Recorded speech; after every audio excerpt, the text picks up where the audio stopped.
Welcome to Caged Minds Uncensored. I'm your host, Micah Frankel. A big shout out to Mac10, MMA CK10, Edwin Ruiz, a big supporter of combat sports everywhere. Welcome to the show, you guys. Gotta tell you real quick, go check out Caged Minds MMA show on YouTube. Interviews with Fidel Maldonado, the Atrisco kid, who's going to be defending has a WBC V-Card title. Going to be fighting for a WBA Latino title this Friday night, Indio, California, against Ismael Barroso. We've got an interview with him. Saturday night, up in Denver, Colorado, Sparta Combat League 62, unbroken. Steve Hanna is in the main event from Fit NHB, taking on Anthony Adams. We got some words with Steve over there at the YouTube page. Also, don't forget on Saturday night on Showtime, out in Brooklyn, Austin Trout, Garrett Hurd, with the title on the line. Our recent interview with former and soon to be again world champion, no doubt, Austin Trout. Also there at the YouTube page. Lots of good things going on there. We have Fight Week ourselves locally, not to mention Glory 46, but also and LFA 24. But locally, go up to the Buffalo Thunder Resort Casino Saturday night. Gonna have Jackson's MMA Series 23. The card has had a couple changes. We'll get into that. And we're gonna talk to a whole host of characters associated with the card. I think we got 3 guests, maybe 4. We'll see how the day goes, who we're able to fit in. But to start off, let's talk about Bellator, because Friday night, this past Friday, Bellator 184, one of their normal stops, Thackerville, Oklahoma, the WinStar World Casino. From the prelims, chance run counter, a welterweight. Watch out for that young man. Another submission victory.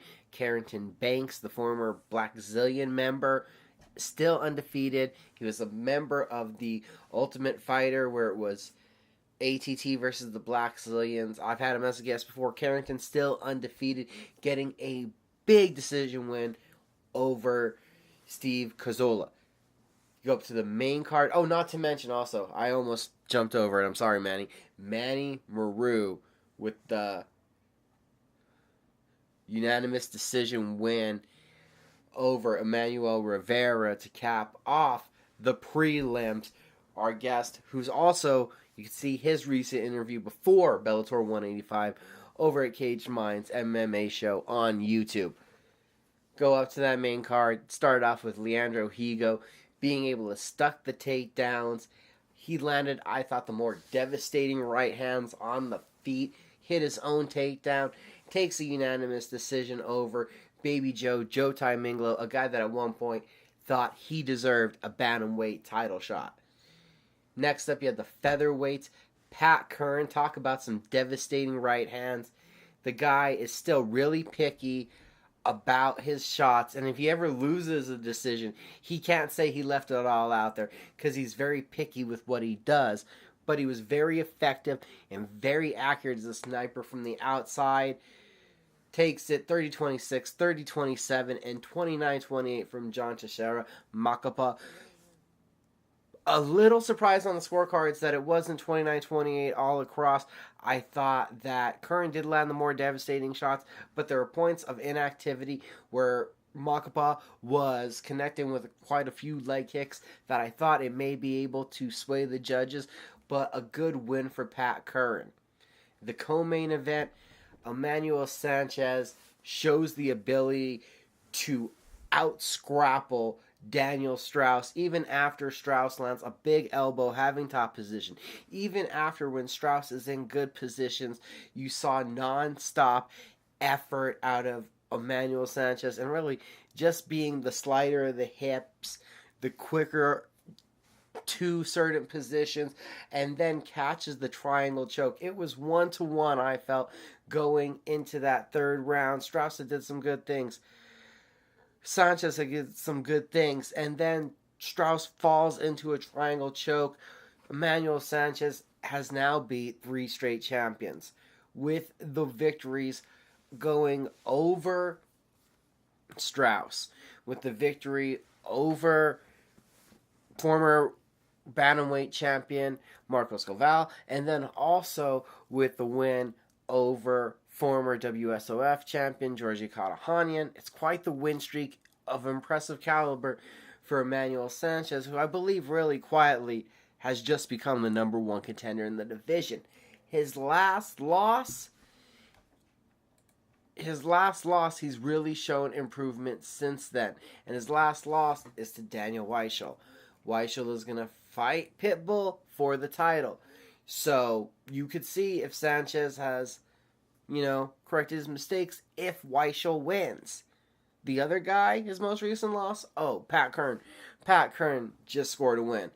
But due to injuries and inactivity, Kern is at the same win streak as Sanchez, but Sanchez has did it this year, 3-0 in 2017, as where Kern has a 3-fight win streak, 1 win in 2015, 1 in 2016, 1 in 2017. But he does hold the win over Emmanuel Sanchez. Maybe they could run it back. Sanchez, this will be the second time he is on the cusp of a Bellator title opportunity. Will they give it to him this time? Or does he need to go back and avenge the loss over Kern before getting put in that title scenario? It gets interesting because Kern Sanchez, I believe it's a bona fide main event right now. You run back that rematch, you get a bona fide number 1 contender, or do you feel Sanchez has done enough? The other kind of inauspicious name up there at the top of the list, AJ McKee's 9-0. Him and James Gallagher either needs to happen or you need to move this man into title contention. I know I talked to him before his last fight, the decision went over Blair Tugman.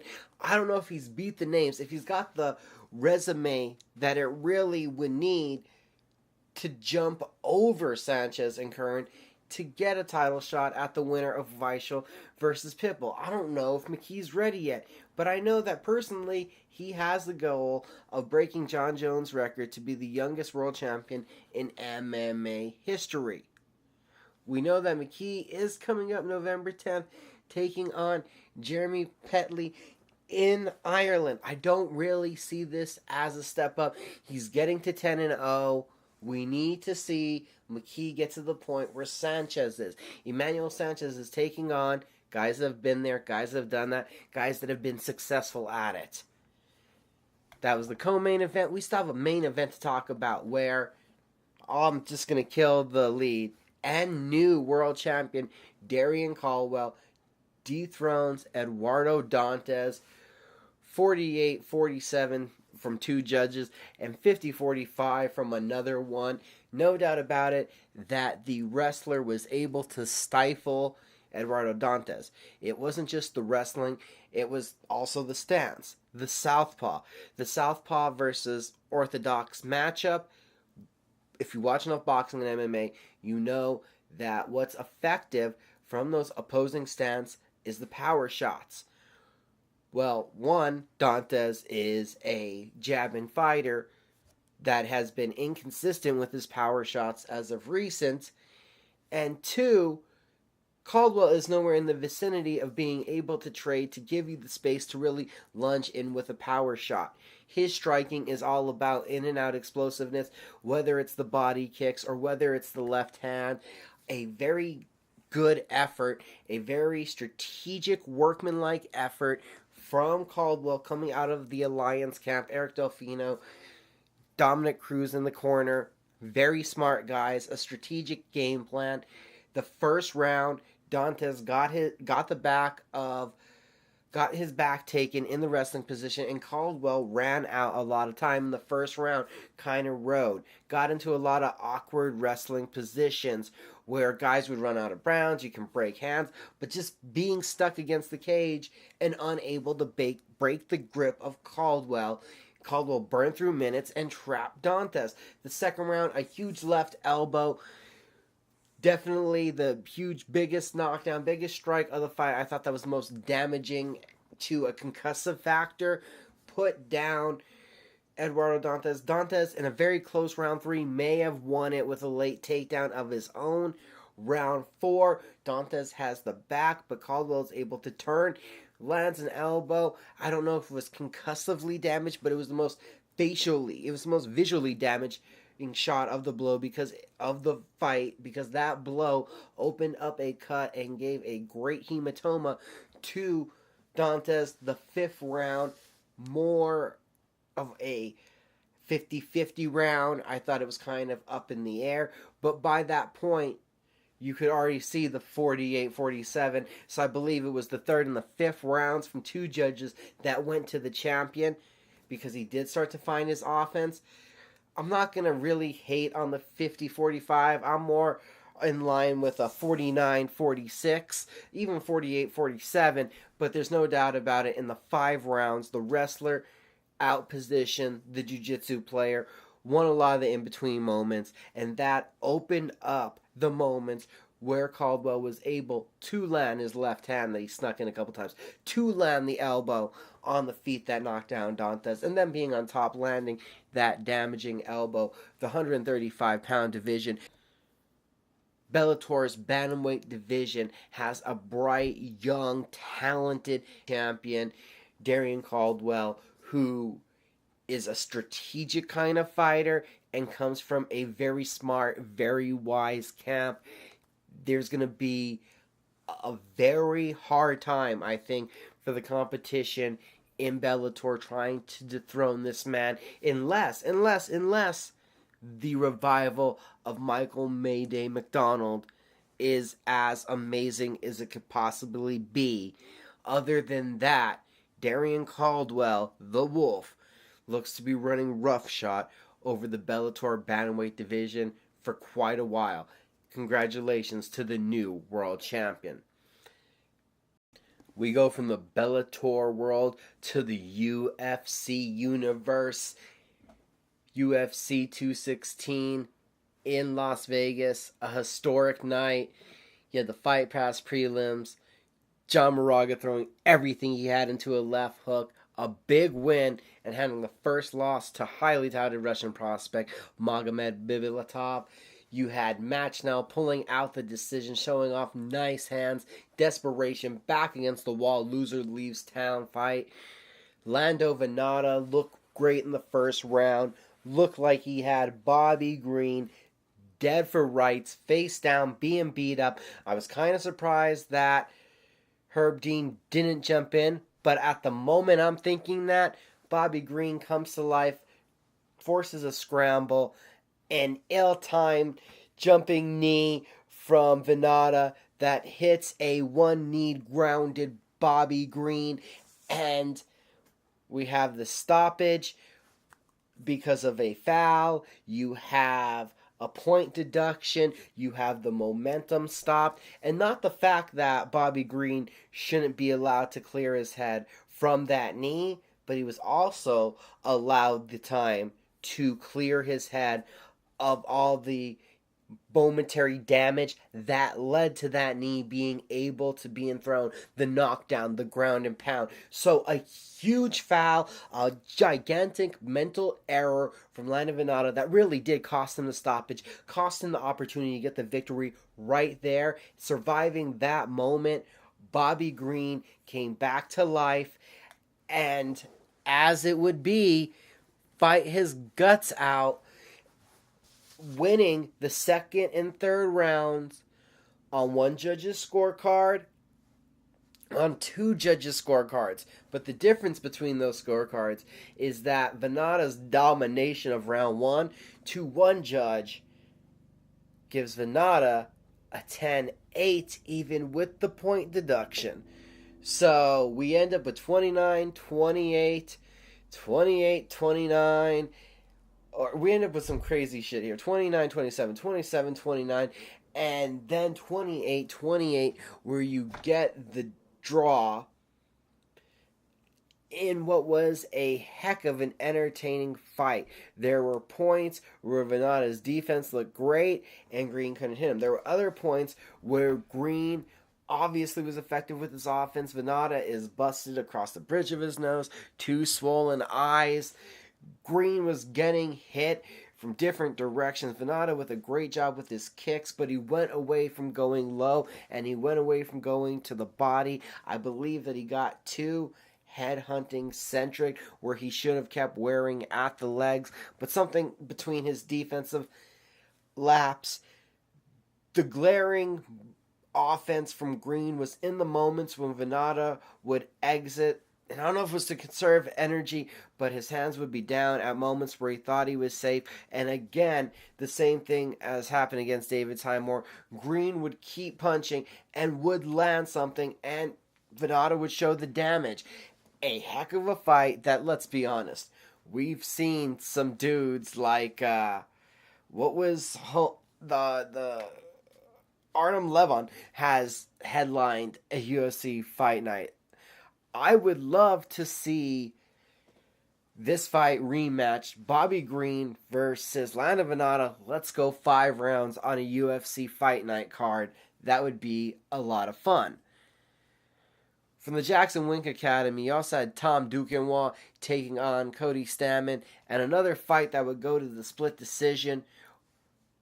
But the consistent takedown attempts of Stamann would wear on Duquesnoy. A great first round for Duquesnoy, using a plethora of strikes up the middle, keeping Stamann off base. In the second round, Stamann was able to get his takedowns. In the third round, the threat of the takedown stopped Duquesnoy's offense. Stamann was more aggressive, takes a split decision victory. You kicked off the pay-per-view card with Beneil Dariush almost finishing Evan Dunham with a left elbow that just blasted Dunham. A dominant first round from Dariush, pounding away at Dunham, and Dunham would rev up, man up, build the comeback, fight hard, would win the second and third rounds, walking forward, a ton of volume, biting down on that mouthpiece, and just pressing forward. For the judges, 2 of them to score a draw, 1 to Dariush, a majority draw, 2 draws in one night, but I can't argue that either one was a robbery. It was fun to see because I think in those 2 fights, Bobby Green, Lando Venata, Beneil Dariush, Evan Dunham, were splitting hairs, calling any of those guys the loser. In boxing, draws are acceptable, and I'm happy to see the 2 of those fights become draws. Maria Romero Borella, on day's notice, comes in, just steamrolls Carolina Freire. The Titan FC former champion gets taken down, back taken, mauled, beat up, and strangled. Now, in the craziest scenario of the night, Walt Harris versus Mark Godbeer got moved all over the place and distorted because Derek Lewis, with a back injury, has to pull out of his fight with Fabricio Verdum on fight day. So then we're told that that fight is off and that Godbeer versus Harris is being moved up to the pay-per-view card. That fight was like destined to be on the pay-per-view card. But then you get told, never mind, Walt Harris has been offered to fight Verdum, and that's what's going to happen. Harris is athletic, he's strong, he has Golden Gloves background. You start the murmurs, could he get the knockout? You don't know about the chin of Verdum. Verdum got on the inside. Walt Harris fought off the takedown for 10 seconds, got tripped down, immediately mounted, and from the mount, Verdum goes for an arm bar. 65 seconds of work. I think I talked about the fight longer than it lasted. A quick night of work, and I believe like $400,000 richer for Fabricio Verdum. Walt Harris gets $28,000. Hopefully his arm didn't get too messed up, and we can remake that Godbeard Harris fight right away, because this was barely a night of work. This was a hard night of training. You got caught in a submission. Co-main event, Demetrius Johnson, Ray Borg. Ray Borg got his leg worked in the first minute, and after that, got the fight to be what he needed to be. It was a total grappling match. It was scramble after scramble. but it was Demetrius Johnson having the answer for every attempt that Ray Borg made, and Demetrius Johnson with just the most lopsided strike count, one of the most lopsided strike counts we've ever seen, took it to Ray Borg. Borg no quit in him, kept fighting out of positions, but kept getting back into bad ones. A learning process of a night. The 24-year-old has to held his head high for as long as the fight did go. The amazing suplex into an armbar throw from Demetrius Johnson gets the submission at 3:15 of round 5. 11 straight consecutive world title defenses in the UFC. The flyweight division we all thought was made for Joseph Benavidez. No, it was made to be Demetrius Johnson's ability to make a iconic legacy. Demetrius Mighty Johnson is mighty well, awesome, spectacular performance. I can't get over what he's done in these 11 title defenses, how he keeps getting better, how he has the answer. The crazy thing about the flyweight division is that the champion keeps evolving faster than the division can grow itself. You want to talk about the next challenger inside of the division, it seems pretty laid out to everybody. Coming off the win over Brandon Moreno, Sergio Pettis, Henry Cejudo, #1 contenders bout. Cool. But if you're Henry Cejudo, who got wasted in the first matchup with DJ, do you really want to jump into this one that quickly? Because the winner of Cejudo Pettis really does feel like the last validated top 10 contender to me. And when Demetrius beats that guy, then you really have cleaned out the division. I know that the UFC already wants to jump a step ahead of that because I kind of believe that fight needs to happen. Unless you're Henry Cejudo. If you're Cejudo, have you had enough time to evolve into the monster? Look great against Wilson Hayes, what he did. But you're thinking, if you could get 2, 3, 4 fights in before a rematch with DJ, what kind of beast, what kind of talent, what kind of offense, what kind of fighter would Cejudo be at that point? I believe it would be a really tough task for Johnson. But the fighter he's going to be after this Pettis fight, should he win, I don't know if that's enough time to grow. 3 fights removed, 4 fights removed from such a domination. It's almost time to say super fight. Now, I don't know if WME, UFC believes that Demetrius Johnson, A, is worth $2 million, because that's what he wants. And he was not the highest grossing fighter at this event. The main event, which we've yet to talk about, produced at least one fighter that made more than Johnson. And that is quite a bit absurd, that the top fighter on the planet is not one of the highest paid fighters in the company. Let's just put it out there. Somebody else made more than him tonight. 2 people, actually. And one of them we already did talk about, Verdum, with his show and win bonus. Because DJ got only a flat rate, Verdum brought in more cheddar, more green, than what Mighty Johnson did. Trying to stay away from calling him Mighty Mouse when I heard he didn't choose the name. He doesn't really like it. He just would like to be Demetrius Mighty Johnson. Trying to stick with that. So, I'm just not in with the winner of Garbrandt Dillashaw jumping right into fighting Johnson. Because, well, one thing, okay, it would be a 3-fight win streak for TJ. And beating Lineker and beating Austin Sau, and then if you're able to rebound and beat Garbrandt, those are 3 really good wins. But the wins that Johnson had to get to this place, the stack that he had to do, I don't think it's comparable. Even on the edge of Garbrandt, the time about he could be the next star, he could be. But injuries have hampered him. He's only defending his title once. He didn't finish Cruz. He showboated too much, allowed Cruz some opportunities, and I really think needs to make a definitive statement in his division before you're putting him up at a super fight status. But then again, maybe they're telling us we believe that much that he will beat Johnson, that's why they want to make Johnson Garbrandt, or even Dillashaw Garbrandt. And you're still, if you're DJ, if they're asking you to move up, you probably want more money. Heck, if they're asking you to let one of them move down, to not prove they can make weight, to just make the fight happen, you still want that money. And will they make it happen at the negotiation table? Because we're not talking, you wonder what we're talking about.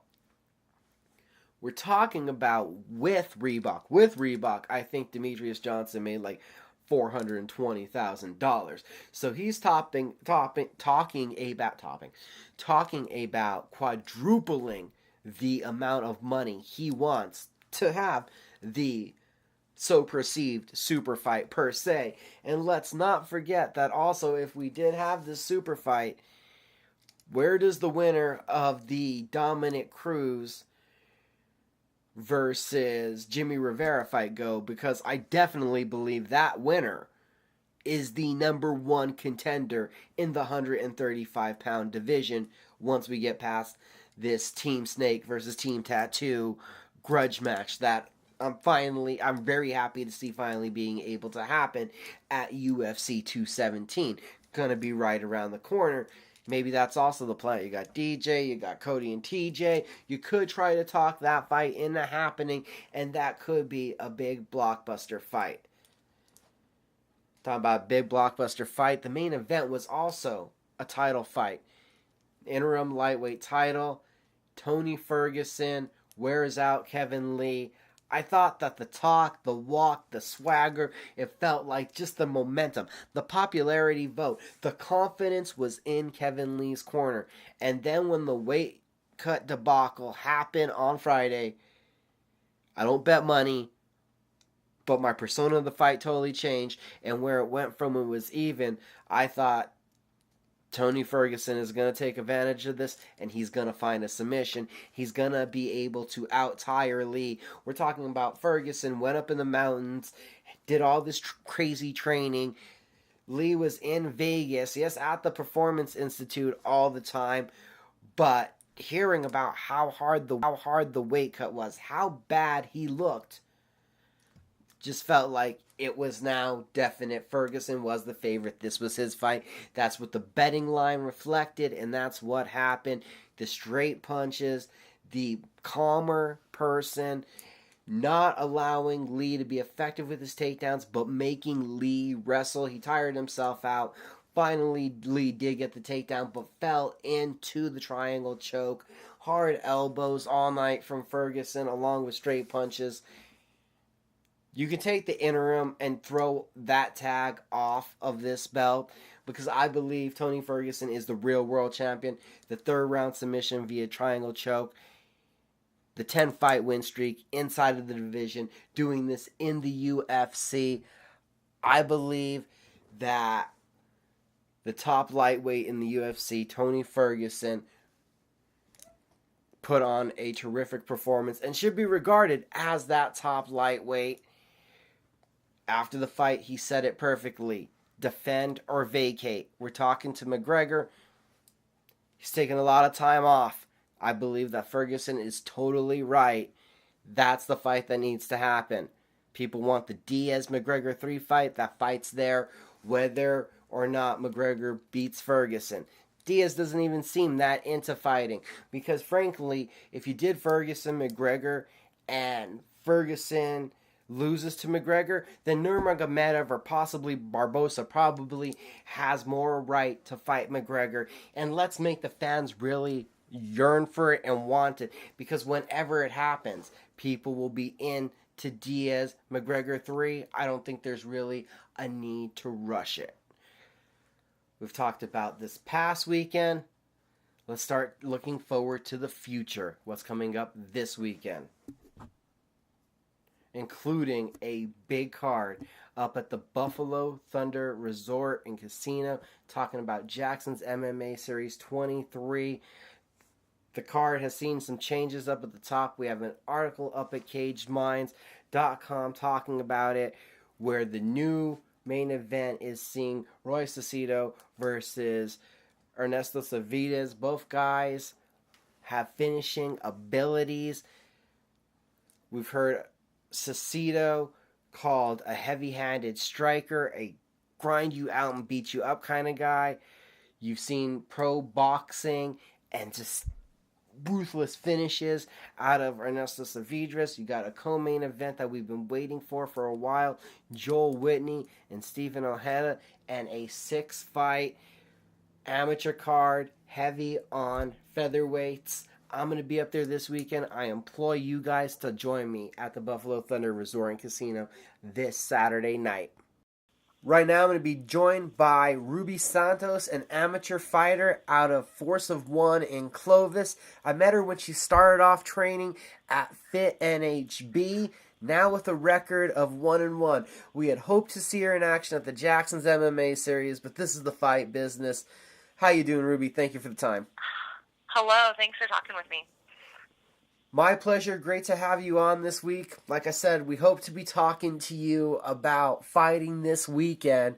So I guess let's get there first. It's the fight game. How are you doing not being able to fight this weekend? It's frustrating. I think any fighter would be disappointed. The week of fight week, you're so pumped and you've been cutting weight and you're just ready to get out there and perform for your team and your fans, and when the fight falls through, you just kind of have to roll the punches and stay ready for the next one. As an amateur, how do you stay focused on possibly fighting when there's injuries, when there's opponent changes, when there's not a confirmation of a for sure opponent? How do you stay focused and stay in the gym through camp? Just really having a solid team behind me and a good coach kind of keeps me focused, and my support here at home. My husband's really supportive, and just staying at the gym. Don't leave and take that week break because you don't know what's going on. Like, you got to stay on it, keep your weight at a good weight, and just be ready to take on anybody. And at this point, for me, it was just like, tell me which weight I need to make, and I'll go there and I'll fight whoever. So that was kind of the mentality for this fight camp. Was that a little awkward with that flux, not knowing, I guess, how hard you need to diet? Because really, how many calories, how much energy you can put into that engine during the day, that really matters.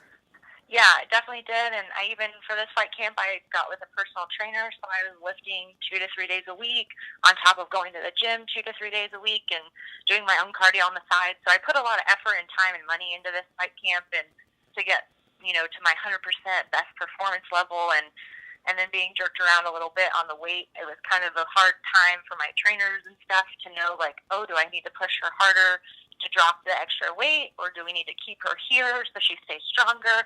So it was a little bit of like checks and balances, and in the end I was just like, let's just coast right here, and I'll cut what I need to in water and go from there. So the flexibility was really important. Credit to you. You don't sound like you really have any sour grapes or hostility from this situation.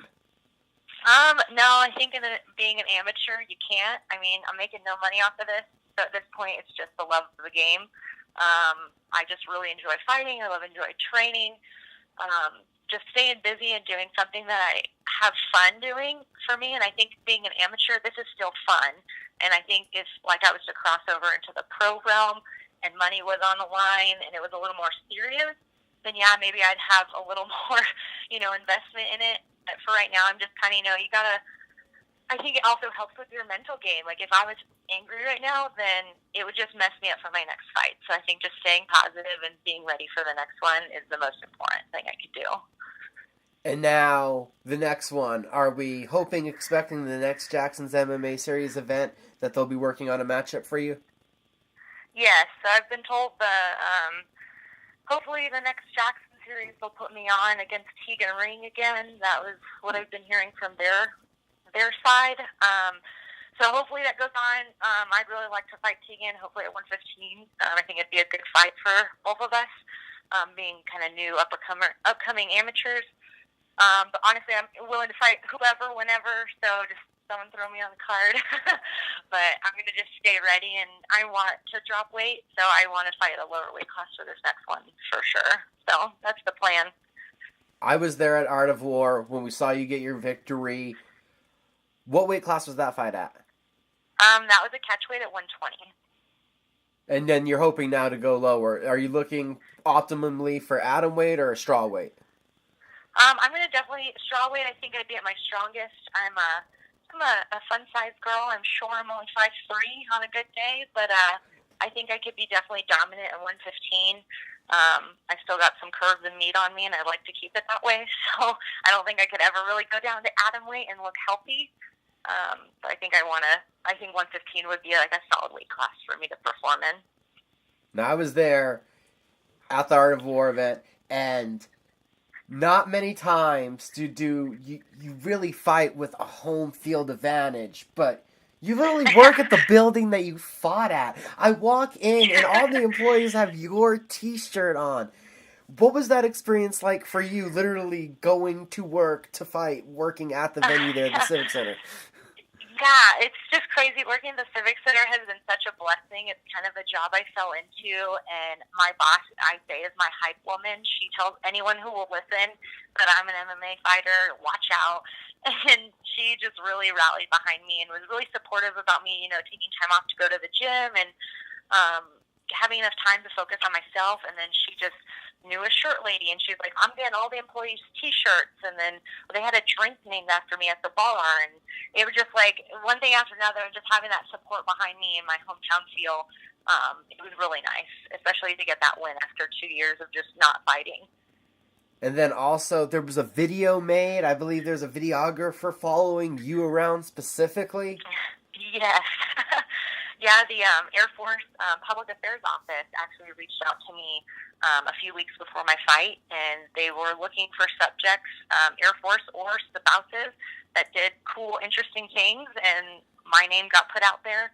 So they started following me at the gym and training, and got to cover my fight, and so it was kind of like a whole video of, being a military spouse and how to get involved in your community. And so I got featured in that, so it was pretty neat. Dude, that's like wow, that's awesome. That's a big deal right there. Yeah, definitely. It was crazy too because the video got shared all throughout different Air Force bases, and in 1 week, over 25,000 people saw that video. So it was just fascinating. Is it a little overwhelming as an amateur fighter? Like, wow. Yeah, it is a lot of pressure because then people start, like, oh, are you going to go pro? And it's like, okay, hold on, buddy. I'm like 1-1 right now. Like, I think a smart amateur doesn't go pro until they have enough fights on their belt and confidence in their coaches and stuff. But yeah, it was just kind of crazy. I had news outlets reaching out to me. I had private people, especially after the fight. I had these little girls coming up to me to take pictures, and I became this unknowing role model all of a sudden. It was very crazy, and I got recognized in town. Clovis is pretty small. There's 30,000 people here, but I would get recognized at the gas station or at the base. It was pretty strange, to be that small town famous kind of feel. I saw you that night. We took pictures and everything, and I didn't know if I needed to warn you that was going to happen because I started seeing it and the videographer's sitting next to me and just, do you know Ruby? I'm like, oh yeah, no. Guys, I know her from before she moved to Clovis. Oh wow. Dude, you're a superstar that night. I'm like, we're seeing everybody in the T-shirts and I'm like, this is big. Wow. Yeah, it's definitely become something bigger, that's for sure. Now, also, as being an outspoken member of the community, how has that felt? Also taking it to the role model side of it quite quickly and unexpectedly. Yeah, I mean, it's been really I'm really taken aback about it. I never, I don't go out there planning to be some little girl or women role model. It just kind of happened, and I'm proud of it because it's showing people are taking notice to the sport and to someone who, myself, who just kind of took a risk and, literally, this all started because my wrestling coach in high school was like, hey, I think you'd be good at this. And so, and that was 10 years ago. So it's just crazy how it all comes around. And, now it's making people inspired and they want to try it or get out in the gym. And it's really, heartwarming to me. What did you think of your performance? We've talked about all of everything else outside the cage. But that was your second fight. It had been some time since King of the Cage, since that amateur debut. Tell us about the fight. How that felt different from the first one. Gosh, it felt so different. I was training at Fit for my first fight, and I think I just, at that point, I was still young. I wasn't taking it as seriously. For that fight, I actually cut 9 pounds the day of weigh-in, which I don't recommend to anybody. So that was really torturous on my body and my performance, and I don't think I physically looked the part either. I did, a side-by-side photo from this last fight to the fight before, and I can just see the difference in my body and the training I've been putting in compared to last time. It's been 100% better. And I think it's just also I'm getting older and I'm feeling like I have to put a little more discipline into my game in order to be successful. So yeah, I think, the first fight I tell everyone, you're going to be scared. It's a fight or flight kind of feel. They lock you in this cage. And so it's a way different, I think, for your first one if you're not ready. It's scary. So the nerves were a little different, I think, for the second fight. I go in a lot confident. I was in my home turf. That kind of helped, and just having my teammates support me and good coaching. For this fight and my last fight too, I think I was just more prepared for this one, especially. Now, through marriage, is how you ended up down there in Clovis. Yes. Was it always the plan to continue to pursue MMA? Oh gosh. No, I think I did want to find a gym. I know I had talked with John Judy before I moved, and I was like, hey, what do you recommend? Do you know any gyms out there? And he had known Eric Swan, so he was just like, hey, there is Force of One out there. Take a look at it. It's kind of one of our only options. There's maybe one other boxing gym in town. And so I went into Force of One, and I just kind of wanted to get back into the gym. I had taken a break once I got engaged and moved, and I was still in school at UNM. So it was just kind of a crazy transition year, 2015-16 for me. So I wasn't really training 100%. So I wanted to definitely get back to it. I just loved the workout, too, on top of it. It was just something I really enjoyed, and I could see a difference in my body and my strength. So finding Force of One was definitely a good thing for the move and having a new, life, being married and being in this new town. And what has the training been like? With Force of One, it's kind of, when I first started going, it was more of hey guys, we're going to spar today. And I was like, I don't want to spar today. It's Tuesday. I was so used to a very strict structure at Fit, and I will compliment them on that. I will say they were a really good team on, keeping an organized practice and keeping that structure for the team. And so coming out here, that felt a little different for me, where it's more of the teammates are running the practice. But now I think in the last year, I think Eric has really organized it to where, they take the new people aside so they're not thrown to the wolves when we start training. And now it's a more disciplined, structure. And then it's really nice because he does encourage people who do have, collegiate wrestling background and other type of backgrounds in jiu-jitsu and whatnot. They actually get to run the classes. So we kind of learn from each other. And so it's kind of nice, you have a lot more respect for people when you're like, hey, I know you're grinding with me, so let's learn something new. And so it's kind of a different way to, teach a class, but I really like it, and I think I've learned a lot from it. Now, even though you can't be part of the card, there is a huge Force of One influence. So tell us what you've seen at the gym. Roy Cicito is going to be in the main event. Chris Cortez is in the feature amateur fight. I believe Quentin Carmichael and Matt Adcock are also from Force of One. So give us some info about them four. Well, those guys are solid. They're always in the gym. They're always grinding. They're really dedicated to the sport, and for being, amateurs and whatnot, they just are so focused. And I think they're going to put on a show. And my money's on Chris Cortez for sure, 100%. We've been ruling the last couple of weeks because he's around. We were fighting at the same weight, 125. So it was nice. He's the one guy in the gym who actually is my size. Everyone else has 30 plus pounds on me usually. So it was nice to actually roll with someone at my caliber. But he's a stunner. Everyone's gonna be blown away. Chris always puts on a good show. He's strong for his size too. So that guy's gonna have a lot of work cut out for him, I will say.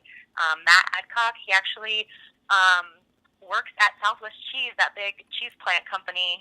He's a contract worker out there. So he has been really cool. Like, not from Clovis, but he still comes to the gym and supports everybody. And he's a collegiate wrestler, so having that experience will definitely help him in this fight. And then Quentin is long and gangly, and he definitely will be doing some cool jiu-jitsu moves, I imagine. So I think it'll be a good show. And then Roy, he just dropped a lot of weight, and he's going to be like a strong dude. So he's definitely going to sit someone down, I think.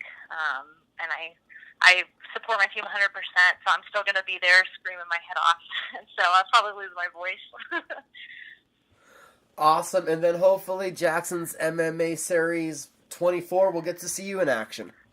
Yes, I'd love that. I think I'm definitely going to come out and put on a show like I would any other card, but I think I'm going to definitely have a more drive behind me, especially after this. A little intensity, kind of, and a little more, there's a little more behind this one after? Yeah, 100%. I think just, I think that's where the anger comes out. I'm not angry now. Like, I'm not angry at any particular person, but I think that, like, that anger kind of gets sparked when I'm in the cage, and I'm just, I'm like, I put a lot of work for this, and I'm gonna put it to them. I'm gonna show them that, like, this is what it takes to be a good fighter. So I'm gonna put on a show for sure. We don't get to see her this weekend, but I thought it was going to be a great story and a great interview, and it was. Ruby Santos, thank you for the time so much. Thank you. I appreciate it. It was great talking to you. Awesome. Have a good one. You too. Joining us next, also taking part of Jackson's MMA Series 23 on the amateur side of the card, Ambrose Vigil. How you doing? Doing really great, man. How you been? I'm doing good. Looking forward to some live action MMA up there at Buffalo Thunder this weekend. It's a small card, but I like these matchups. How are you doing? How are you feeling heading into this one against Chris Cortez? Oh, I feel great, man. Been having a lot of back-to-back fights, so I haven't really taken much time off. So training's been really great, and I'm really excited to fight Chris Cortez. I've seen him fight a couple times, and he's a real exciting fighter. So, like you said, the matchups are going to be really exciting for sure. What does that do for you, being able to stay consistent, stay active? It's good, man. I mean, I've never really taken a lot of time off as far as MMA goes, so I can't really compare the two, but it's so much easier to kind of just get into the zone when you have a fight, and you kind of know how your body reacts to different training and dieting and all that stuff, and you know what to expect. I mean, it's not really so much. It was almost similar to training, just consistently training as opposed to taking a lot of time off and then having to get back into shape and stuff like that. Chris Cortez, he's been on a roll. His last couple, he's been on a roll. What do you have to do to stop his momentum on Saturday? Yeah, man, he's a super tough dude. I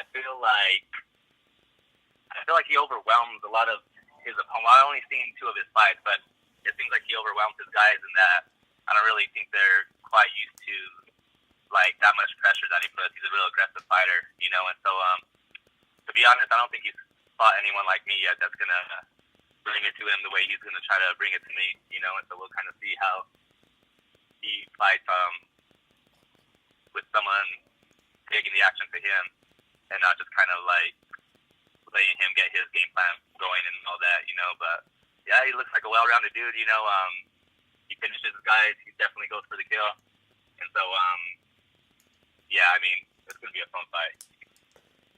I know the story on you is you trained for quite a while before you became active in competing inside of the cage.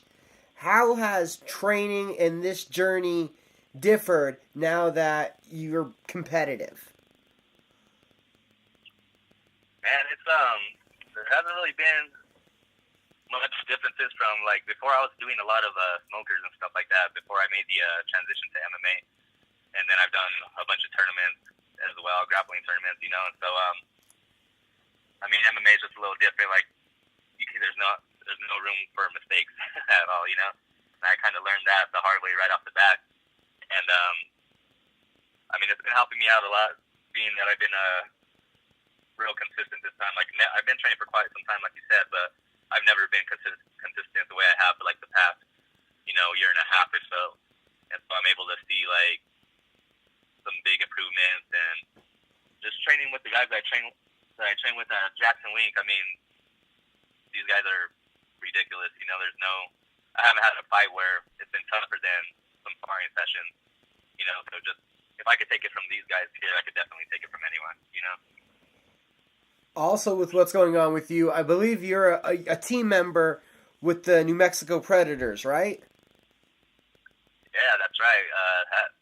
That was my last fight, actually, and that's the new thing they have going on, that they kind of just reached out to us, and we kind of like set all that up, so I wasn't quite sure what was going on. I actually had another fight right before I got called to, be a part of the team with that, and so, I think it was like the week of the fight that I had going on, and, Coach Joy was like, hey, what's your weight, blah, blah, blah, this and that, and he's like, we're going to put you down for something, and I was like, shit, I got a fight right now coming up like on Saturday, and it's like, yeah, we'll talk about it after, and so that's really exciting. That's really cool, a really cool thing that they got going on with the Amateur Fight League. I'm really excited to be a part of that.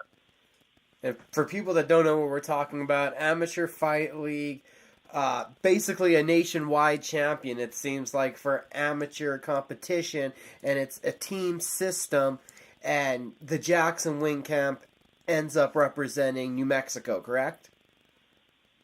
Yeah, exactly. So I think this might be the second year, if I'm not mistaken, that they've been doing this, and they pretty much get an amateur fighter from each weight class to represent the state to go against another state.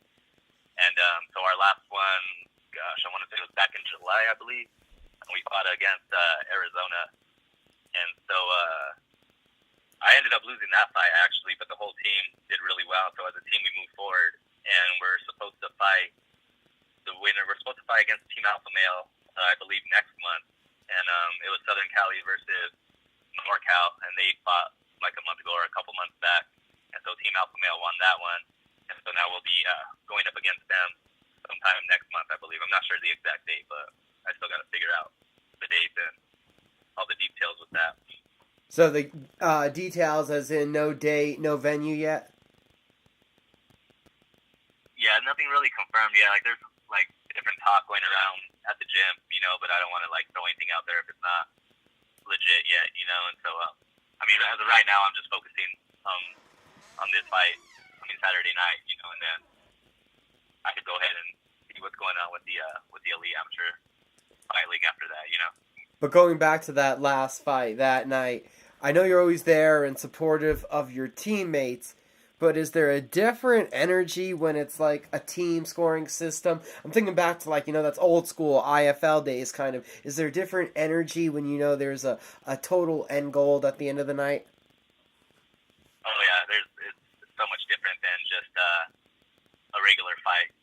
Like I think of some of the other fights I've had in the past where, it's just you going in there fighting, but when you're representing the team, you're pretty much representing JacksonWink, you're representing the other fighters that are there fighting on the same card as you, and then you're representing New Mexico, and it's actually supposed to be televised as well, so you really got to bring your A game, and you're going up against some of the best guys in another state, and it's kind of crazy how energy is there. It's cool to have so many teammates on the card, like everyone fighting is on your team, and I mean, it's kind of funny because right before the fight, like it's so much different. They hang out like the whole team, everyone from JacksonWink, everyone from Arizona, and they have all of us in the cage, and they're kind of just like announcing us, and it's just us in the cage. So you got like a group of guys from JacksonWink and a group of the Arizona guys, and we're just all in the cage at the same time, just kind of like pumped up, ready to fight. Some people are talking fast, some people are just kind of zoned out, and it's super intense, man. I thought it was kind of funny how they had us all in there at the same time like that. It was a pretty interesting experience, There's a giant pre-fight in cage in front of crowd face off one last time. Ooh, the intensity. Right. For sure. That's definitely something special. What has the week and this week, what will it entail for you as here we are, fight week? going up to Buffalo Thunder, Jackson's MMA series. What do the next couple days entail for you? I'm sorry, what was that? You're kind of breaking up there. Can you repeat the question real quick? What do the next couple days entail for you as it is fight week? Oh, yeah, this week is all about just recovery, man. I've been really turning up the intensity on my strength and conditioning. That's something that I've been wanting to work on, and this is probably the first fight camp that I've been real consistent with that. So my body's definitely not used to the level of strength and conditioning that, St. Nick has been putting me through. And so as of right now, it's just all about recovery, all about, just dropping weight and eating clean and stuff like that, and just getting in the zone, man, just kind of putting all the pieces together. All the hard work's been done. And so right now it's just I'm not really too big of a fan of fight week as far as cutting weight and dieting goes. I'm just looking forward to the fight. And so that's about it. Nothing too much intense. I'll still do the cardio and stuff like that and the moving around. But as far as like training hard, that's pretty much already wrapped up. To rebound from the L, to build and move forward, what do you need to do on fight night? I feel like I got to take the fight to Cortez. I know he's super aggressive, and I feel like I've only seen 2 of his fights, and I haven't really seen anyone take the fight to him. He's usually the aggressor, and that's kind of what my style is. And so I feel like it's going to be a really good setup with that. But I just honestly feel like I'm a little bit more well-rounded than he is, and that I've been through tougher battles than he has as far as MMA goes. And so I don't think there's anything that he's going to do that's really going to throw me off guard. Nothing that I'm not used to, that's for sure. And we'll see how he handles being on having some pressure on him for a change. Man, I was almost going to let it skip by me. This past weekend was UFC 216. 3 guys that were on the card. Right. 2 L's and a draw. What are your takeaways from watching Tom, Landon, Ray in Vegas? Oh, man, I'm super proud of all 3 of the guys. They're all just ridiculous. They have so much talent. There's so many guys at the gym that sometimes you don't have the chance to, train or spar with some guys, but I've had the chance to train with all 3 of them. I've known Landon since he's first moved out here to start training and to see how much he's evolved. And, he's been putting on these fight of the nights like crazy. He just continues to grow, and, he definitely would have wrapped up that fight if it wasn't for the getting the point taken away with the knee that he threw, Yeah. So that was really Tom,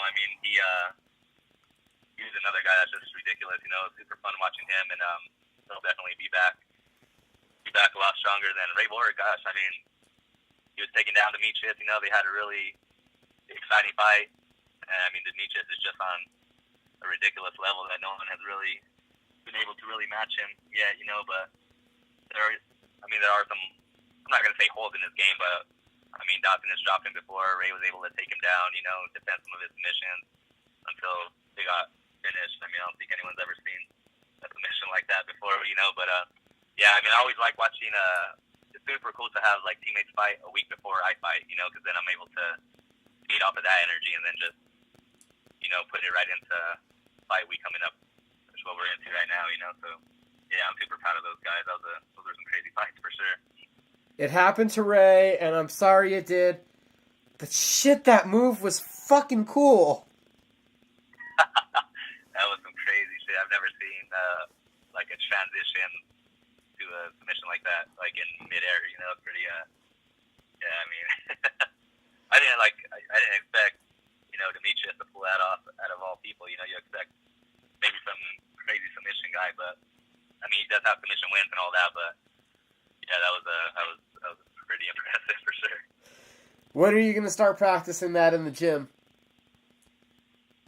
Oh, man, I'm sure everybody's going to be trying to throw some crazy stuff like that. It's kind of funny when, it reminds me back to when, Showtime had us do the kick off of the cage, and then you see a lot of people now jumping off the cage, and it's kind of like a scene that a lot of people just add to their game now, so it's always cool to just see different new stuff in the cage, that you never seen before. So I'm sure people might go for that if they have the opportunity to, But yeah, I'm not really a flashy fighter, man. I like to stick to the basics, and if you, it looks cool if you pull it off, but if you don't, you might end up looking like an idiot and just end up in a bad position, Big risk versus reward in the moment decision. Exactly. That's what it is. Awesome, Ambrose. It was great to get to talk to you. Thank you for the time this week, and I'm definitely going to see you up there at the weigh-ins and on fight night, sir. Sounds good, man. I appreciate you reaching out and giving us amateurs a chance to further promote the fight and kind of get a little inside look of what's going on, and yeah, I'll be there on weight, ready to go, man. I'll see you on Friday. Thank you for the time. Going to be taking on Ambrose Vigil this weekend. Joining us right now, Chris Cortez. How you doing? Pretty good. How are you? I'm doing good. It's fight week. How you feeling? I'm feeling great, man. I put in a lot of work. Had a pretty heavy camp, and I'm ready to go. You're on a roll lately. The last 3, I've been ringside for all, or cage side for all of them. Tell us about how momentum feels. And it feels great to be able to finish my last 3 fights. The first 2 that I finished were first round wins, and then this last one is against a pretty good guy. He was ranked number 2 in New Mexico. We went all 3 rounds, and I was able to finish him in the 3rd round with a TKO. So being able to do that and go ahead and take his spot at number 2 in New Mexico, I'm feeling great right now. You look at those rankings? I'm sorry, what was that? You look at the rankings, you think about them? Not really. As of right now, it's not a big deal to me. I've always been the underdog. I wrestled back in high school, and I was always the underdog. And being able to, perform at the level I do, and show the fans a little bit of what I got, being the underdog, it's a little better. But now that I'm ranked, it's still good to be at the top. Now tell us about the win over Brian Linares. Tell us about that submission. That was slick. Which one? The win over Brian Linares that started this 3-fight win streak. Oh yes. Brian Linares, he had a lot of good kicks. So I knew going into that fight he was going to be throwing a lot of good kicks. So the game plan was to go ahead and take him down early in that fight, and he gave up his arm, and I was able to put in a Kimura and go and finish it early in the fight, 58 seconds into the first round. So that right there, it was good to because I was coming off a loss before that fight. So to be able to do that in the first round, that definitely pumped me up a little bit. And then you follow that up going back to Clovis there for Art of One, and you got another quick TKO. How'd that feel? That felt great as well. That guy that I fought, he was a good stand-up guy as well. So the plan with that guy was to go to the ground as well, and went ahead and mounted him early in the first round, and I think that one ended in a minute and 30 seconds with the TKO, ground and pound. And you've capped it all off, or led up to right now, with the win in July over Francisco, and that fight, you could feel a point in the second round where I think it became your fight for sure, where the first round was kind of up in the air, that there was a sway in momentum. Yeah, all of his fights, he finished, the fights that he won, he finished them by submission, so I knew his jiu-jitsu was pretty good. I knew his ground game was good. I wanted to test him out a little bit in the first round, fill him out. In the first round, he threw in some pretty deep arm bars and triangle chokes, and I knew at that point, I couldn't go back to the ground with him, so I kept standing him up, and at that point, in the second round, I stood him up, and I was landing some heavy hits, and then the third round, early in the third round, I let him up again, and went ahead and finished him off with the TKO. We've seen your striking prowess, we've seen your submission prowess, and we've seen your submission defense. So, where do you feel you're at as coming together as a martial artist? I'm still a young fighter. I've been training with Force of One here in Clovis, New Mexico, a small town in New Mexico. We've been putting in a lot of work. I've been training with them for a year now. But I've been putting in so much work that I feel like my progress is coming along pretty quick. So, as long as I keep up the momentum and I keep, working hard, I feel like there's going to be some big opportunities here pretty soon. Been with Force of One for the last year. Where'd you start out at? When did you get into MMA? Well, I wrestled in high school a little bit. I wrestled for Escala High School in Lubbock, Texas. and I was an all-state wrestler back in Texas, and I boxed in my younger years. So putting that together and just coming in to 4th and 1, because I'm stationed over in Clovis, New Mexico, in the Air Force. So 4th and 1 is the gym to go to here in Clovis, New Mexico, and I put the boxing and the wrestling together, and then came to see them at 4th and 1, and Coach Eric Swan, he's been showing me a lot of jiu-jitsu and taekwondo, and I've just been running from there. As far as your service, when did you decide you were going to do that? Early in high school, my junior year in high school, I figured I would go ahead and join the Air Force to go ahead and serve my country for 6 years. I've been in 5 years now. Next year, 2018 of September, I'll be out. That'll be my 6th year, and I'll be putting my all into mixed martial arts at that point. Is that the plan? Yes, sir. It's definitely the plan. As long as everything keeps going the way it is, God willing, then I'll definitely be pursuing mixed martial arts full time. Late 2018. What is it about MMA that's called to you, that's made that what you want to do for your life, your path? I've always been an aggressive person as far as sports go. I've always liked all the contact sports, football, wrestling, and being able to boxing as well, and being able to actually put all that together and do it for a structured environment. That's my kind of thing. I like being able to do that. So mixed martial arts, it became a love of mine very quick.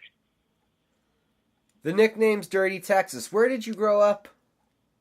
Lubbock, Texas is where I grew up, and a little bit about that nickname, Dirty Texas. It's more of a way of life, more or less than a nickname.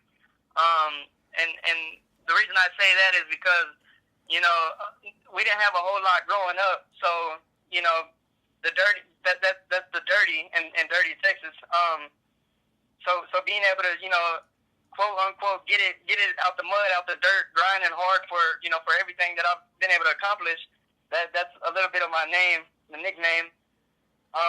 And then of course Texas. I love my state. I love where I'm from.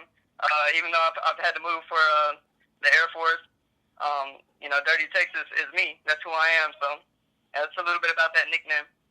Growing up out there in Texas, do you have any siblings?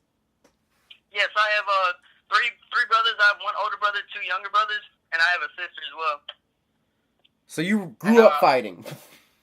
Yes. I was the second oldest, and me and my older brother, we're pretty close. And we've always been real competitive, and he's always pushed me, to give my all and everything that I've had. And us being so close, I kind of grew up in the shadow, a little bit, the shadow of his. But he's always made sure that I was just as good, if not better, than he was. So big shout out to my big brother for that one. How has that way of growing up, having the siblings, sounds like you guys are close, but also having that get it out the mud mentality, how has that affected you, growing up and now here and what you're planning to do in the future? It's made me, who I am as far as strength goes. My mentality, my mentality basically in the cage anyway is kill or be killed. I go in there with basically a savage mentality, but controlled. So I go in there and give it my all, 110%, and I leave it in there and that structured environment, and that's what brings me my peace. So you know your potential, your abilities, but has it even surprised yourself the rapid growth you've shown in the cage over the last year? It does surprise me a little bit, but then again, I look at all the hard work I put in, all the hard work my team has put in.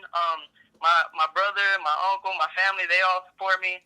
And they give all they have. So with their support, with God's love, with my faith, my hope, and of course my team, 4th and 1, the sky is the limit, basically.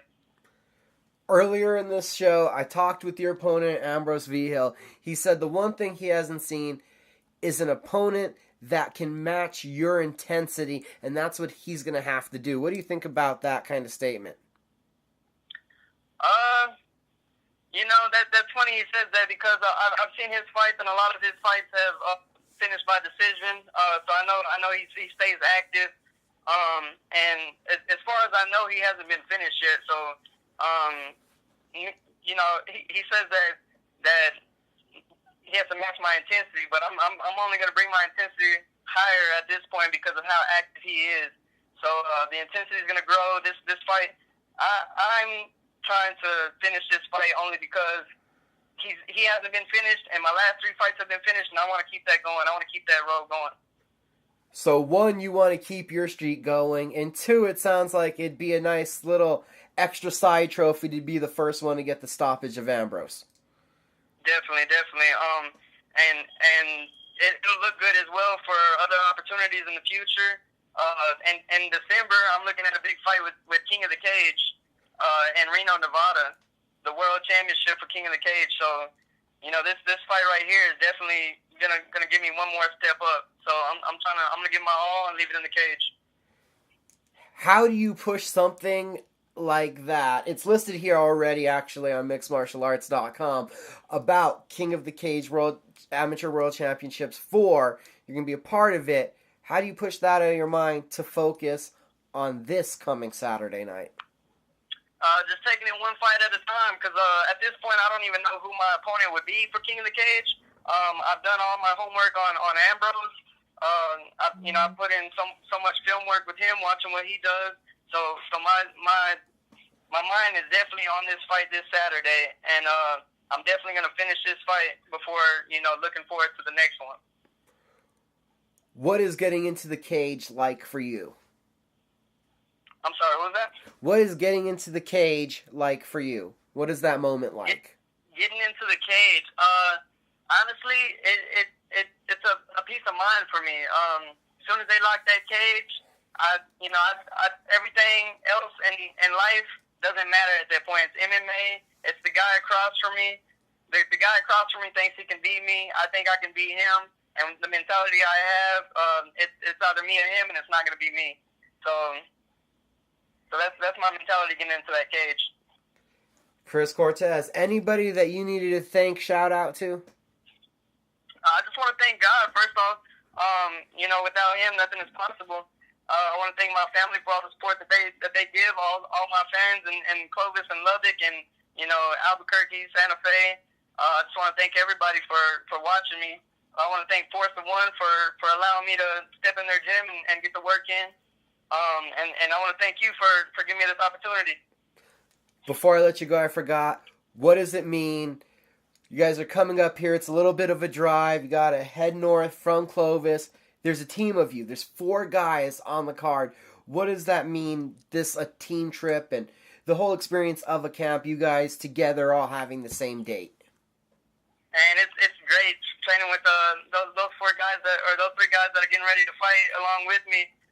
It's just great being able to train along with them. We got Roy Salcedo making his comeback, headlining the event, and he's hungrier than ever. So working with him, we got Quentin Carmichael that's making his comeback. He had a loss on his last fight, but he's definitely ready for this one. And then we got Matt Adhart, who's been putting in so much work as well. And I'm blessed to be a part of their team, and we're all ready to go. Chris Cortez, thank you for the time, sir. Thank you. Next up, joining me, he's going to be in the main event of Jackson's MMA Series 23 this weekend at the Buffalo Thunder Resort and Casino. Ernesto Saldivez, how you doing, sir? Oh, I'm doing wonderful. Just getting through this fight week. The hardest part of camp. So, we're doing good. What does it mean to you being elevated here recently to the main event spot? Other than that, I just noticed now, and it's badass. I live for the big moments, and I love the spotlight, and I feel like I do best under pressure. So it's gonna be good. Santa Fe, your home area, and your first main event. Does that make it all sweeter how it's come together? Oh, so much sweeter. I love that I fight in front of my, the fan base. I love them, and especially since it's the main event, can't get much better than that. And I don't have to, I wait around a little longer, but I got to put on a show for the main event. It's just a lot better. Is there pressure now of being elevated to the main event, or no more than already with kind of the hype and the talk that surrounds you? I feel like there's not too much. I don't get too nervous. The nerves will settle in the day of the fight. Guaranteed. But right now, it's all just. I feel it's more of a experience to get it done now, and if I do, elevate higher and higher, I'm in the main event, and it's not going to be anything new. So I feel it's really good. Does managing those nerves, has it become easier with all of your competitive experience, also talking about your wrestling and your grappling days? Oh, yes. I think it's, I love the big spotlight. I like that, I love the being in front of everyone so they could watch. I love putting on a show, and especially the world, it's a big spotlight, but I feel like MMA, the main event, is just the last fight of the evening. So, it's got to go out with some bangs, Talking about loving that spotlight, you don't seem to love the weigh-in spotlight, though.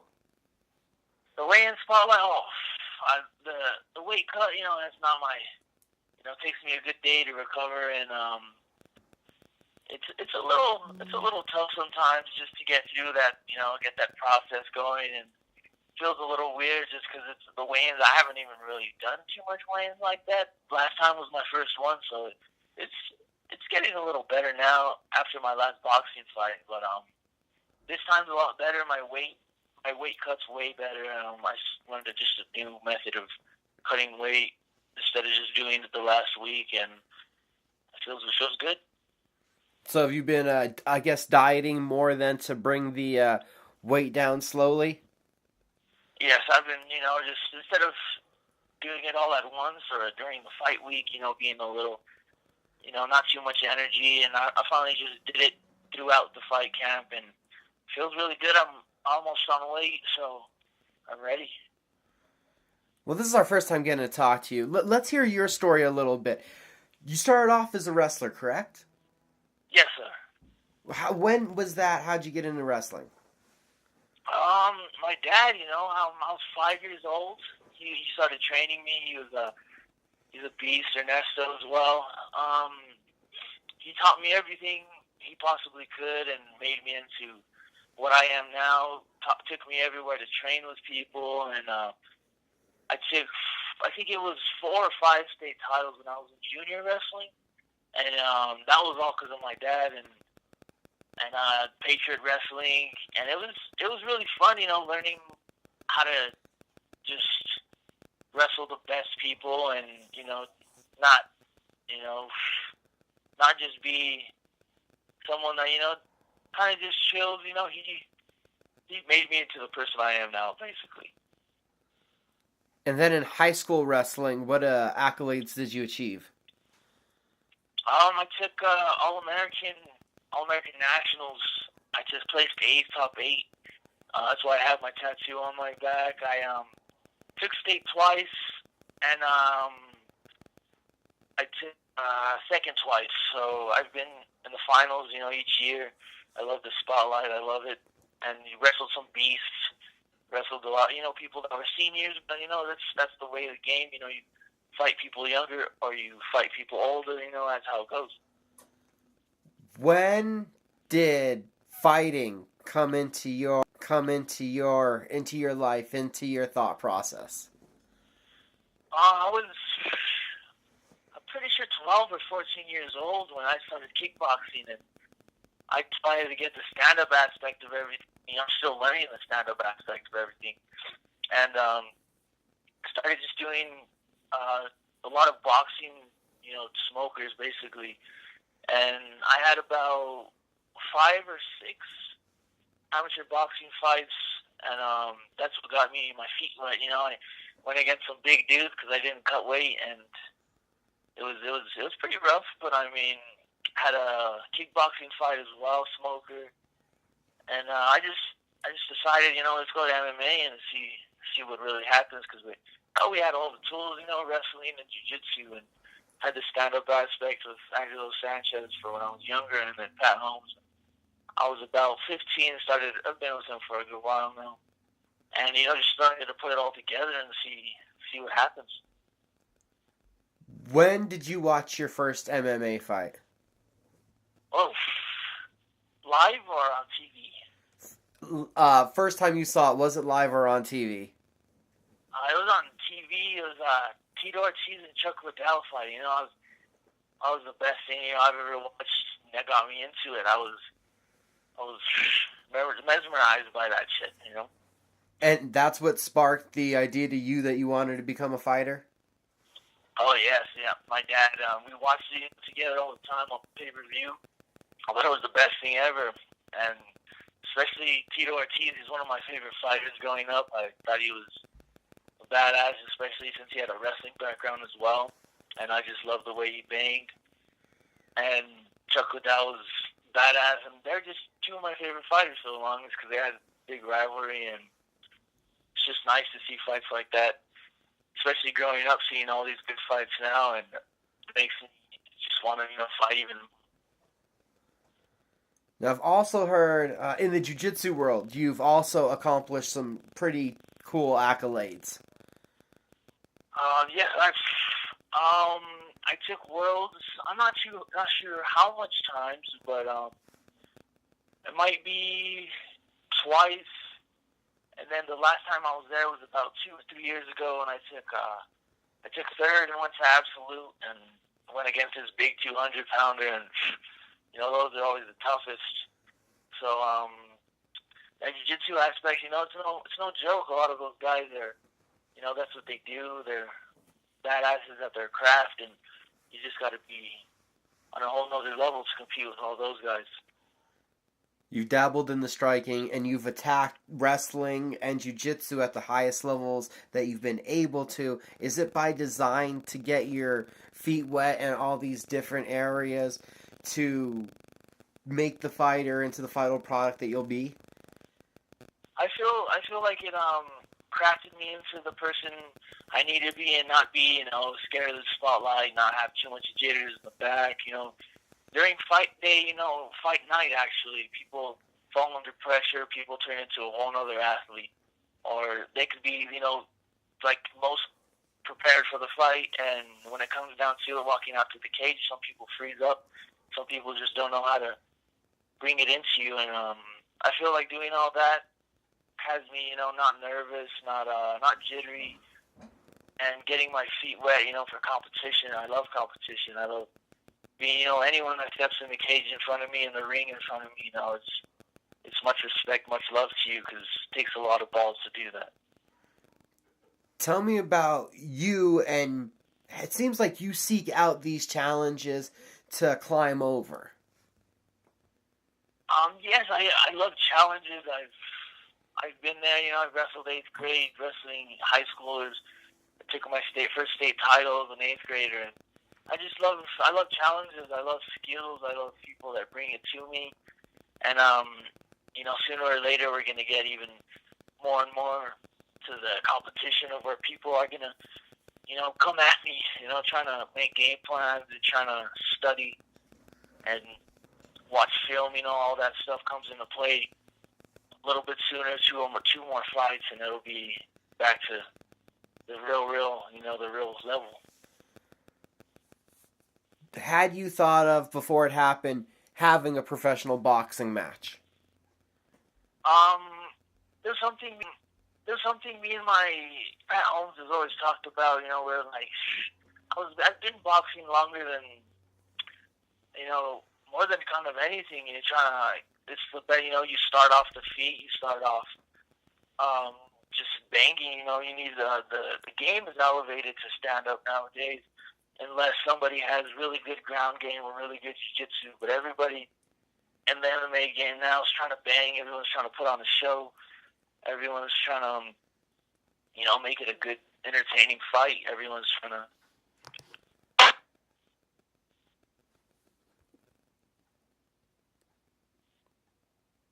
Ernesto, are you still there? Yes. Can you hear me? Oh, yeah, you'd cut out there for a second. It sounded like... Oh, no.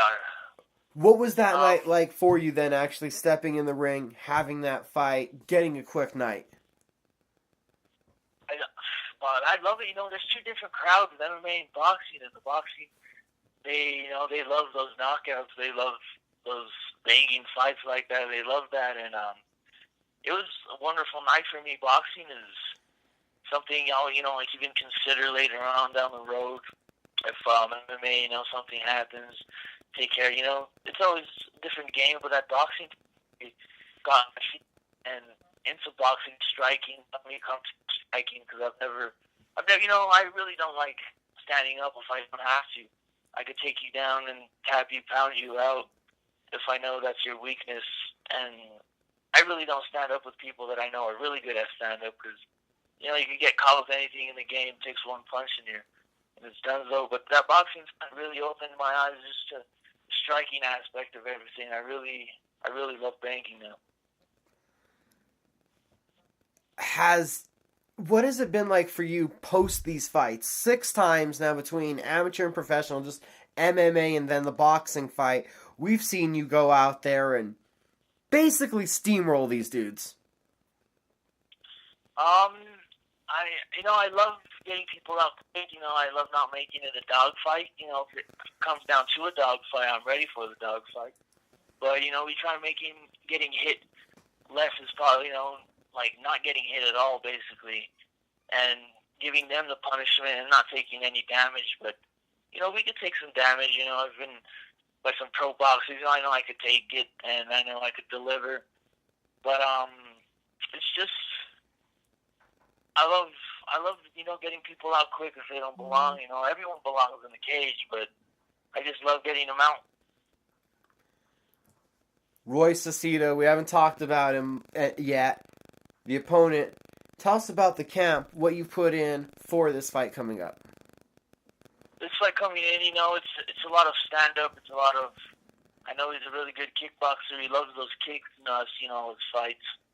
And I love breaking it down. And I'm not too sure what I want to do with him yet. I might take him down, but I might, stand up because he's a shorter guy.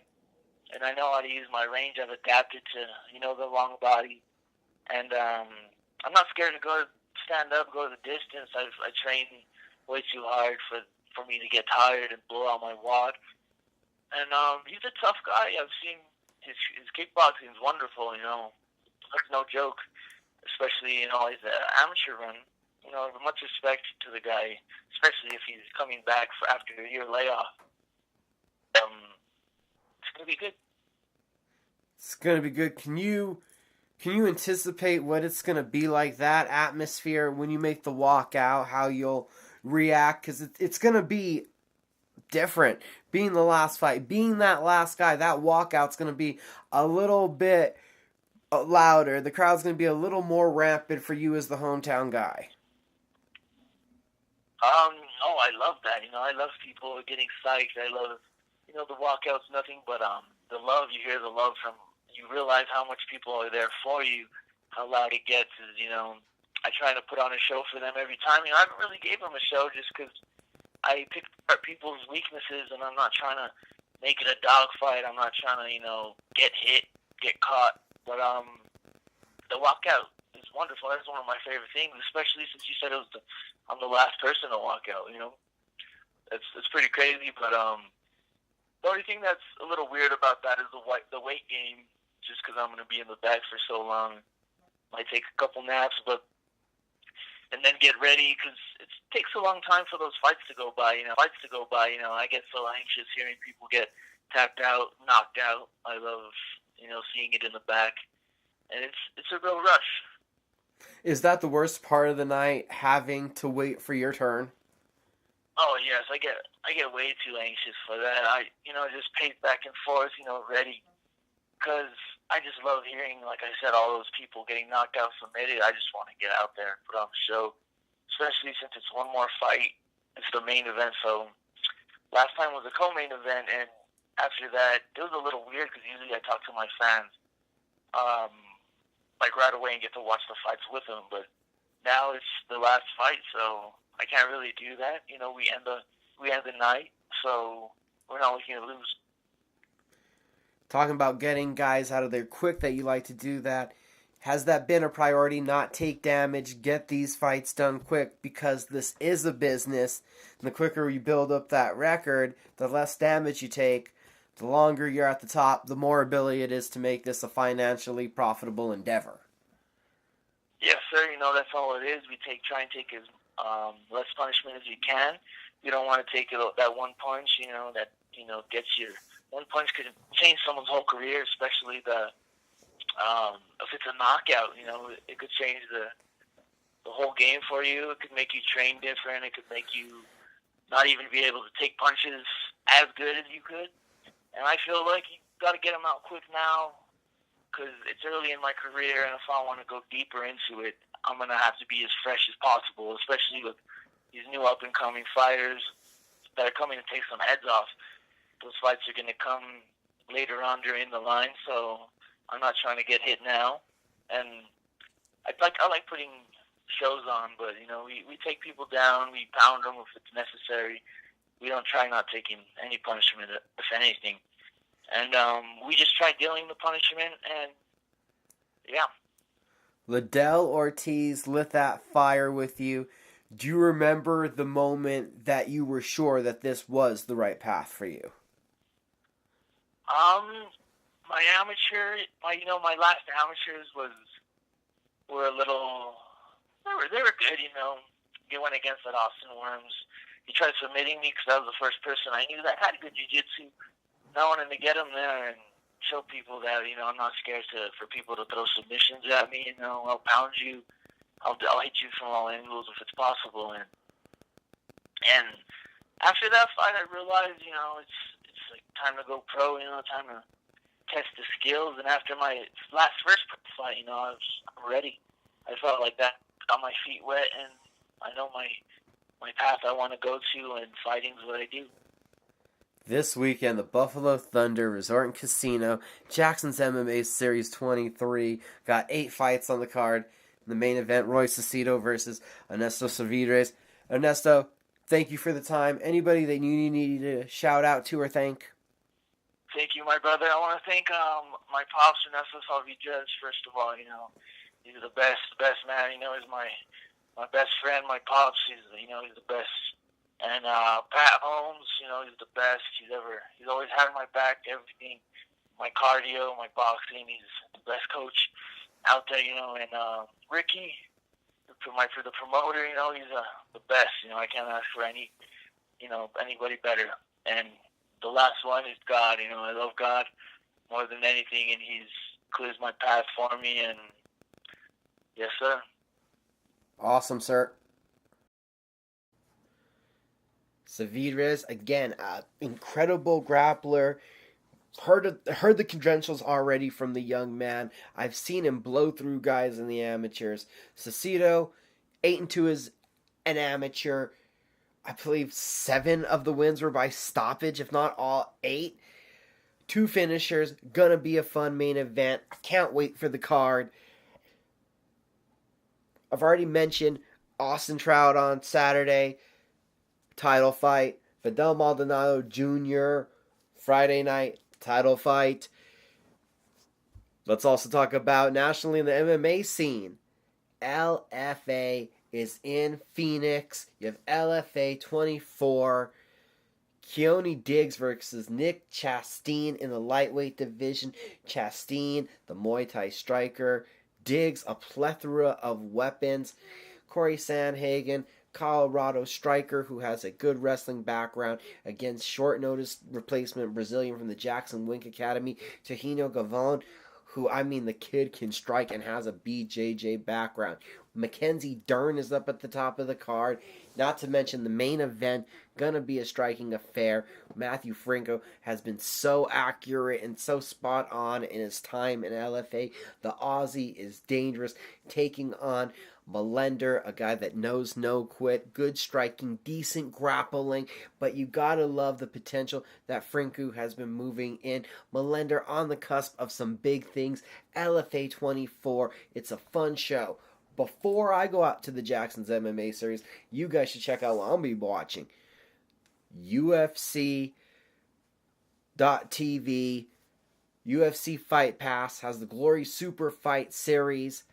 Glory 46, the Super Fight Series main event, has heavyweight champion Rico Verhoeven in a special feature fight against UFC vet, former title challenger Antonio Bigfoot Silva.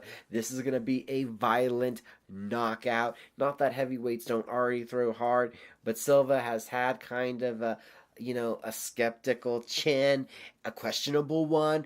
Verhoeven can break arms with kicks. He will be mauling Bigfoot Silva.